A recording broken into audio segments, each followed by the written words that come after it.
ادائیگی توازن بحران کا مسئلہ، قابو پانے کے لیے چین سے درخواست ہی واحد راستہ۔ تفصیلات کے مطابق اگر IMF فنڈ پروگرام کی گرتی ہوئی بحالی کو جاری رکھتا ہے تو پاکستان کے پاس ادائیگی توازن یعنی بیلنس آف پیمنٹ کے بحران کو مکمل طور پر پھیلنے سے روکنے کے لیے اسلام آباد کی بیمار معیشت کو بیل آؤٹ کرنے کے لیے ایک طریقہ کار وضع کرنے کے لیے چین سے کہنے کے علاوہ کوئی دوسرا راستہ نہ ہوگا۔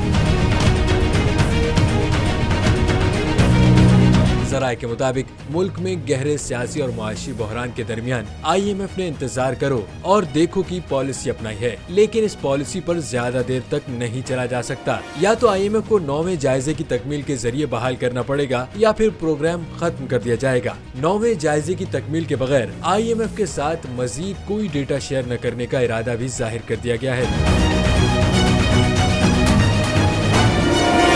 ماہر اقتصادیات کے مطابق اگر IMF آگے نہیں بڑھتا تو پاکستان کے پاس اس کے علاوہ کوئی چارہ نہیں ہوگا کہ وہ چین سے درخواست کرے کہ وہ اسلام آباد کو مکمل بحران سے نکالنے کے لیے مدد کے لیے کوئی طریقہ کار وضع کرے۔ ماہرین کا یہ بھی کہنا ہے کہ حکومت IMF پروگرام کو بحال کرنے کی آخری کوشش کرے یا پھر واضح طور پر چین کی جانب دیکھے تاکہ مشکلات کا شکار معیشت کو بیل آؤٹ کیا جا سکے۔